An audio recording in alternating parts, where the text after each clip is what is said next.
আসসালামু আলাইকুম। Oracle tutorial in বাংলার ওরাকল ডেভেলপার ভিডিও নম্বর 5। আজকে আমরা দেখব creating a basic form module. কিভাবে একটি বেসিক ফর্ম মডিউল তৈরি করতে হয় এবং এটার মধ্যে থাকবে একটা সিম্পল ফর্ম এবং এটাকে কিভাবে enter query, execute query mode এবং কিভাবে ডাটাগুলো সেভ করতে হয় এই বিষয়ে আজকে আমরা দেখব। Very very basic form. তো আমরা এই জন্য প্রথমে গেলাম OC4J।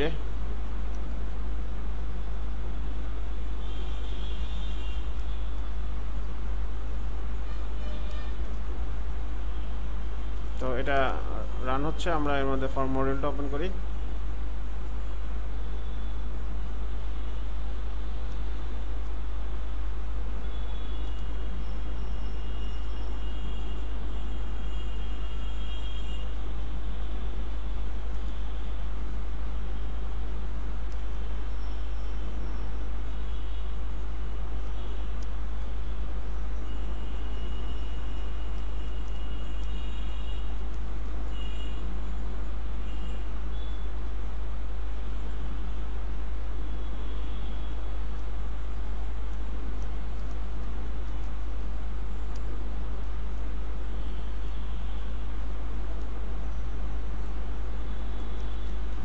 তো এটা হচ্ছে আমাদের ফর্ম বিল্ডার।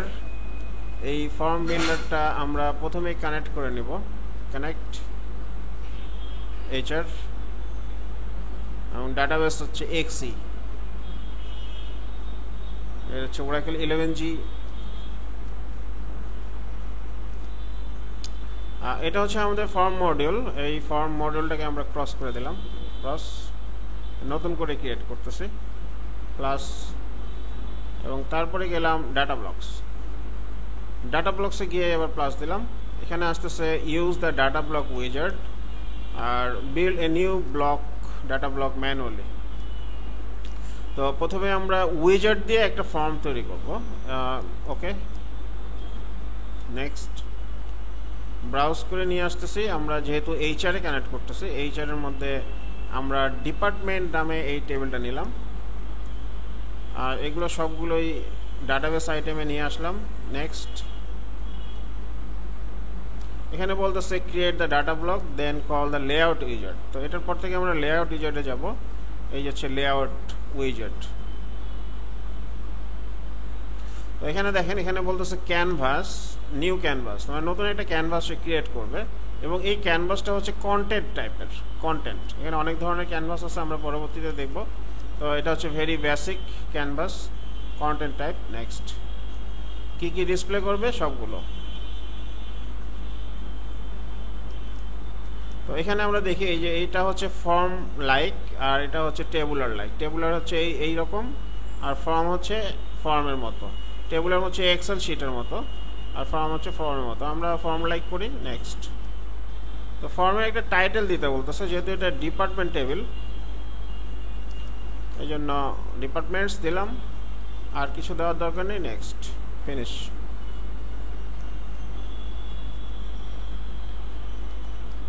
তো এই একটা নর্মাল একটা ফর্ম এখানে ক্রিয়েট হলো। এখানে আমরা দেখতে পাচ্ছি যে এই ফর্মের মধ্যে এটা হচ্ছে ফ্রেম,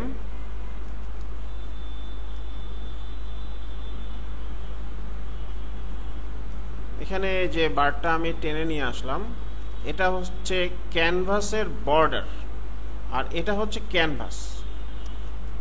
তো এই ক্যানভাসের নাম হচ্ছে ক্যানভাস 4। এই যে ক্যানভাস 4, ক্যানভাস 4, এটার নাম হচ্ছে ক্যানভাস 4। আর এটা হচ্ছে ক্যানভাসের বর্ডার। দ্যাট মিনস আপনি কতটুকু দেখতে চাচ্ছেন। যদি আপনি এতটুকু দেখতে চান তাহলে ক্যানভাসটা একটু বড় করে দিলেন, তাহলে বড়টুকু দেখতে, মানে আফটার রান করার পর এটা দেখতে পাবেন। তো এটাকে আমরা রান করার আগে একটু সেভ করে নিই। সেভ করার আগে আমরা ডেস্কটপে একটা ফোল্ডার ক্রিয়েট করলাম। ফোল্ডারের নাম দিলাম, আপনাদের ব্যাচ নাম্বার কত? 105, ব্যাচ 105। আর এটা হচ্ছে বেসিক ফর্ম। তো এই ব্যাচ 5 এর মধ্যে নিলাম, এটার মধ্যে আরেকটা ফোল্ডার দিলাম, এই ফোল্ডারের নাম দিলাম ফর্মস, এটার মধ্যে বেসিক ফর্ম সেভ। তো আমরা দেখি এটা ঠিকমতো সেভ হয়েছে কিনা। ব্যাচ 105 ফর্মস বেসিক ফর্ম, ঠিক আছে। তো এখানে এটার এক্সটেনশন হচ্ছে Oracle Developer Form Module। তো আমরা এখান থেকে ফোল্ডার অপশনে গিয়ে ভিউস, এখানে হাইট এটা উঠাই দিলে আমাদের এখানে এই যে .fmb, হ্যাঁ, এটা আনার জন্য ফোল্ডার অপশনে গেলাম এবং এটা হচ্ছে .fmb। তো আমরা এটাকে এখন রান করব। আমরা এর আগে দেখছিলাম যে Ctrl+R দিয়ে রান করতে পারি, অথবা এখান থেকে রান ফর্ম দিয়ে রান করতে পারি, প্রোগ্রামে এখানে গিয়ে রান করতে পারি। তো আমরা শর্টকাট মেথডে যাব, আমরা Ctrl+R দেব, Ctrl+R।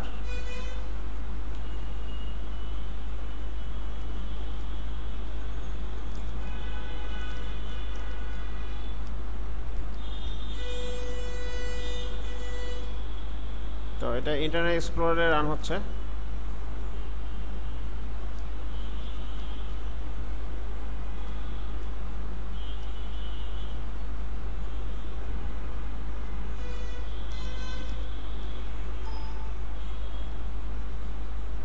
এখানে কানেক্ট করতে হবে HR।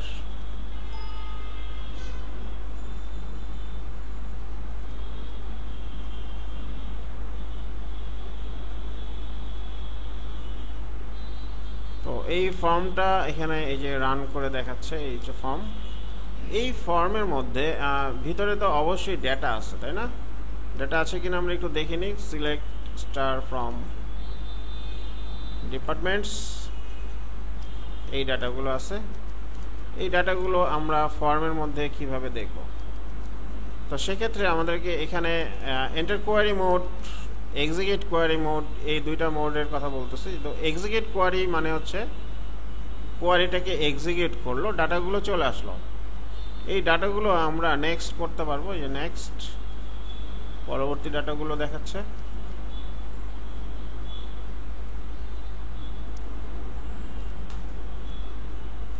এখানে যতগুলো ডাটা আছে সবগুলো দেখাচ্ছে। এখন এই ডাটাগুলোর মধ্যে আমরা যদি একটা মডিফাই করি, ধরেন অ্যাডমিনিস্ট্রেশন, এটাকে আমি দিলাম অ্যাডমিনিস্ট্রেশন 1 দিয়ে, এটাকে আমি সেভ বা কমিট করব। কমিট করতে হলে কি করতে হবে? কমিট করতে হলে আমাকে এখানে এই যে সেভ বাটনে প্রেস করতে হবে। সেভ দিলাম। সেভ দেওয়ার পর এখানে আসতেছে transaction complete, 1 records applied and saved. তো আমরা ডাটাটা একটু দেখি, স্ল্যাশ দিলাম, এই যে administration 1, that means data save হয়েছে। এখন এখান থেকে আমরা এন্টার কোয়ারি মোডে গেলাম। এন্টার কোয়ারি মোড মানে হচ্ছে আমরা এখন এন্ট্রি করব, ডেটা এন্ট্রি করব, ঠিক আছে। তো এখানে আমরা লাস্টে দেখলাম যে 10 থেকে 270 পর্যন্ত ডিপার্টমেন্ট আছে। তো আমরা নতুন একটা ডিপার্টমেন্ট এন্ট্রি করব, নতুন একটা ডিপার্টমেন্ট ওপেন করব, সাপোজ 300। ডিপার্টমেন্ট নেম দিলাম সাম ডিপার্টমেন্টস, ম্যানেজার আইডি দিলাম। এখান থেকে ম্যানেজার আইডি একটা কপি করে দিই, সাপোজ 200,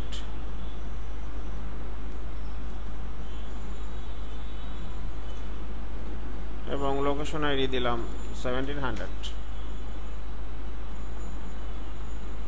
দেওয়ার পর এটাকে আমি সেভ করব। কিভাবে সেভ করব? এই সেভটা হচ্ছে F10।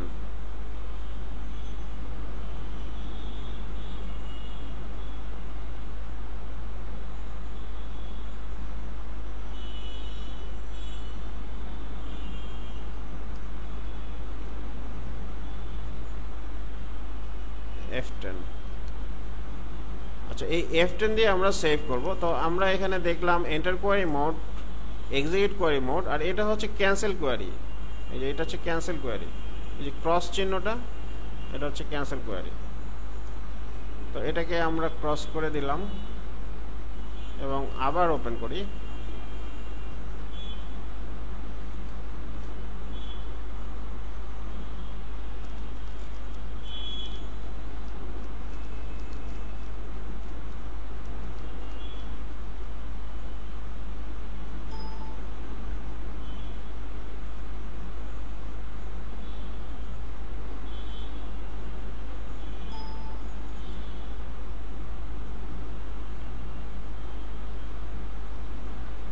তো এখানে দিলাম 300, এখানে দিলাম সাপোজ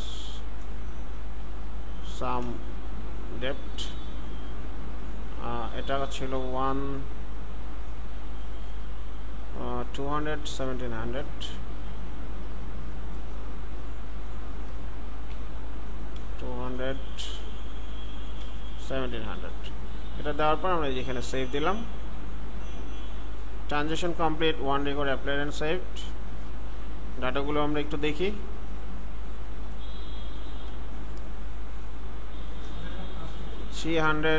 সাম ডেপ্ট, এই ডাটাটা ইনসার্ট হয়েছে। সেভ করতে হলে আপনাকে এই বাটনটা প্রেস করতে হবে, সেভ অথবা F10।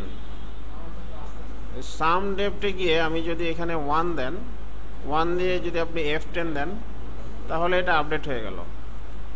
এই দেখেন আবার স্ল্যাশ দিলাম,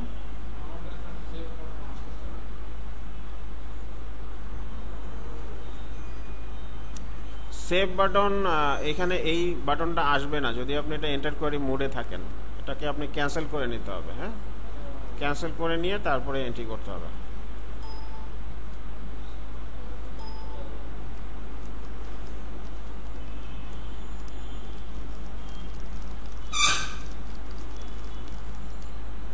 তো এই ফর্মের মধ্যে এখানে হচ্ছে ডিপার্টমেন্ট নামে একটা ফ্রেম এখানে অটোমেটিক্যালি চলে আসছে। তো এই ডিপার্টমেন্ট নামে ফ্রেমের প্রপার্টি প্যালেটে যদি আমরা যাই, রাইট বাটন ক্লিক করে প্রপার্টিসে গেলাম। প্রপার্টিতে যাওয়ার পর এখানে একটা ট্রিক্স অবশ্যই আপনাকে ফলো করতে হবে। এটা হচ্ছে আপডেট লেআউট অটোমেটিক্যালি দেওয়া আছে। হ্যাঁ, এই আপডেট লেআউট অটোমেটিক্যালিটাকে অবশ্যই ম্যানুয়ালি করে দিতে হবে। আদারওয়াইজ আপনি যদি এগুলো সরান তাহলে এটা আবার আগের জায়গায় চলে আসবে, যেহেতু অটোমেটিক্যালি করা আছে।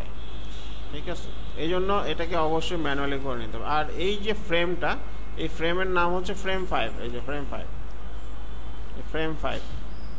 তো এটার আপনি একটা নামও দিতে পারেন। ধরেন এখানে দিয়ে দিলেন FRM _ ডেপ্ট, বা এখানে যে ক্যানভাসটা তৈরি করলেন, ক্যানভাসের নাম দিলেন CNV _ ডেপ্ট। এবং এখানে উইন্ডোজ নামে একটা অপশন আসছে। এই যে উইন্ডোজের মধ্যে বেশ কিছু প্রপার্টিস আছে। তার মধ্যে একটা হচ্ছে যে এটা মিনিমাইজ অ্যালাউড কিনা, ম্যাক্সিমাইজ অ্যালাউড কিনা, রিসার্চ করতে পারবে কিনা, মুভ করতে পারবে কিনা, ক্লোজ করতে পারবে কিনা, হাইড অন এক্সিট, এটাকে অবশ্যই ইয়েস করে দিবেন।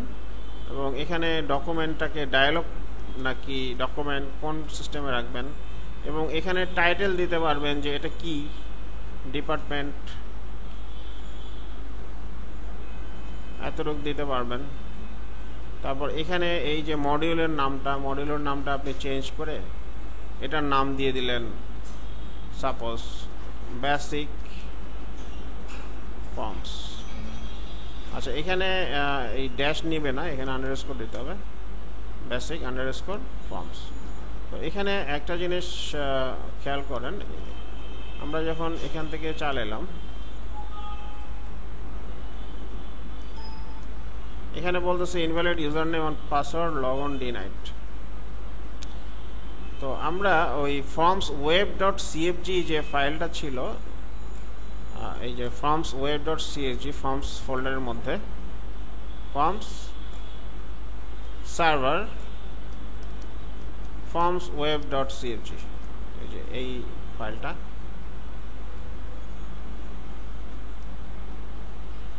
তো এখানে ইউজার আইডি ইকুয়াল টু আপনারা যদি দিয়ে দেন যে hr/hr_xc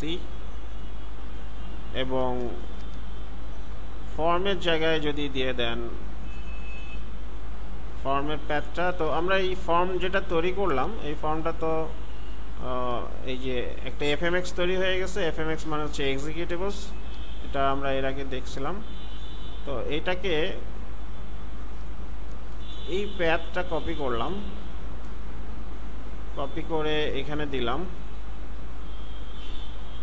তারপরে স্ল্যাশ দিলাম, তারপর এই ফর্মের নামটা পুরোটা দিয়ে দিলাম, পুরোটা।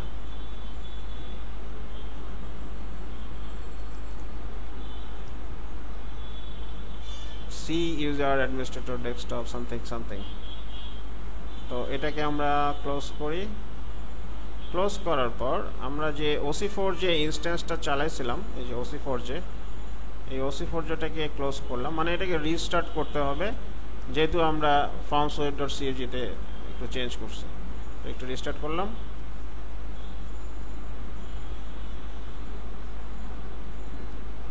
রিস্টার্ট করার পর আমরা জাস্ট ব্রাউজারে গেলাম।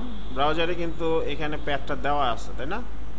এখন এখানে গিয়ে জাস্ট এন্টার দিলাম, ডাইরেক্ট চলে আসলো without prompting the user name password. মানে এখানে কিন্তু কোনো প্যাথ নাই, এখানে কি আছে, ফর্ম সার্ভলেটটা দেখাচ্ছে, তাই না? যে এটা TNRBD PC, মানে এটা এখানে এই TNRBD-PC এখানে হবে আইপি অ্যাড্রেস, লোকাল অথবা রিয়েল আইপিও দিতে পারেন। যদি রিয়েল আইপি দেন তাহলে এটা ইন্টারনেটের মাধ্যমে চলবে, আর যদি লোকাল আইপি দেন তাহলে লোকালি চলবে। This is as simple as that. এখানে যে আইপি দিবেন সেই অনুযায়ী এটা এখানে চলবে। আর এটা হচ্ছে পোর্ট 8889, এটা পোর্ট সম্পর্কে নিশ্চয়ই আমাদের আইডিয়া আছে, এবং এটা ডিফল্ট পোর্ট 8889। তারপরে স্ল্যাশ ফর্মস, এটা মুখস্থ রাখবেন, 100% মুখস্থ রাখবেন। FRM servlet, that means HTTP IP address অথবা host name port forms FRM servlet, এটা দিয়ে আমরা এই ফর্মটাকে ওপেন করতে হবে। পোর্ট চেঞ্জ করতে হয়। এটা যখন আপনি ওরাকল যখন ইনস্টল করবেন, ইনস্টল করার সময় এই যে এখানে আমরা চেঞ্জ করছিলাম প্রেফারেন্সে গিয়ে, মনে আছে নাকি? এটা আবার হ্যাং করছে। আচ্ছা, এটা আরেকটা ওপেন করি, মানে কোথায় চেঞ্জ করছিলাম সেটা দেখাচ্ছি।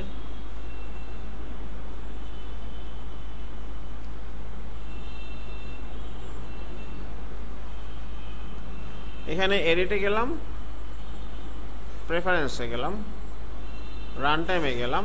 এই দেখেন এখানে পোর্টটা নিছে না অটোমেটিক্যালি, রিসেট টু ডিফল্ট দেওয়ার সময় এখানে 8889 নিছে না। এখন আপনি যদি এখানে আরেকটা ফর্মস ডেভেলপার স্যুট ইনস্টল করেন, মনে করেন আগেরটা একটু প্রবলেম হয়েছে, আরেকটা করলেন, তখন এটা 90 হয়ে যাবে। 89-এর পরে কি 90 না? হ্যাঁ, এখানে 89 আছে না লাস্টে, তো এর পরবর্তী সংখ্যা 90 না, 8890 হয়ে যাবে। মানে পোর্ট নাম্বারটা অটোমেটিক্যালি ইনক্রিমেন্ট হয়ে বেড়ে যাবে যদি আপনার এই পোর্টটা অন্য কেউ অকুপাই করে ফেলে। অকুপাই করলে হবে। অনেক সময় দেখা যায় কি স্কাইপে ইনস্টল করার সময় কিছু পোর্ট নিয়ে নেয়, তো স্কাইপে সাধারণত এটা নেয় না, স্কাইপে নেয় 8080টা, 8080টা নেয় স্কাইপে। এটা চেঞ্জ করলে রান করবে না, এটা ডিফল্ট। তো এখানে আমাদের অ্যাপ্লিকেশন সার্ভারের মধ্যে এই ফর্মটা ইনস্টল করা থাকবে, আর এই যে ইউআরএলটা আপনি ক্লায়েন্টকে দিয়ে দিবেন। ক্লায়েন্টকে বলবেন যে আপনি এই ইউআরএলটা লিখবেন। কোথায় লিখবেন? ব্রাউজারের মধ্যে। ব্রাউজারে লিখলেই কিন্তু সে এনভায়রনমেন্টটা পাচ্ছে। এখন এখানে যদি আমরা ফর্ম সার্ভলেটের মধ্যে এই যে formsweb.cfg, আমরা তো ডাইরেক্টলি ওপেন করব না, আমরা কি করব, ইউজার নেম পাসওয়ার্ড প্রম্পট করব। কারণ যতজন ইউজার আছে প্রত্যেকের আলাদা আলাদা ইউজার নেম পাসওয়ার্ডটা আমি ডিলিট করে দিলাম। প্রত্যেকের আলাদা ইউজার নেম পাসওয়ার্ড থাকতে হবে। এখন প্রম্পট করবে। এখন এই জন্য আমাদেরকে অবশ্যই OC4 যেটাকে রিস্টার্ট করতে হবে, এটা রিস্টার্ট করে দিলাম। রিস্টার্ট করে দেওয়ার পর এখন আবার আমরা এখানে গিয়ে জাস্ট এন্টার দিলাম। এই যে ইউজার নেম পাসওয়ার্ড প্রম্পট করতেছে। এখন এই ইউজার নেম পাসওয়ার্ডে আমি দিলাম HRXC, এই চলে আসলো। দ্যাট মিনস আমাদের এখানে ইউজার অথেন্টিকেশনও তৈরি করতে পারতেছি, এবং প্রত্যেকটা ক্লায়েন্টের জন্য আলাদা আলাদা ইউজার নেম পাসওয়ার্ড যেহেতু থাকবে, সেহেতু এভাবে করাটা বেটার। এবং এই formswet.cfg ফাইলটা কোথায় থাকবে? অ্যাপ্লিকেশন সার্ভারের মধ্যে। তো এটাই ছিল আমাদের basic form module, creating a basic form module. তো এরপরে আমরা দেখব যে কিভাবে একটি মাস্টার ডিটেলস ফর্ম তৈরি করতে হয়। তো আজকে এই পর্যন্তই।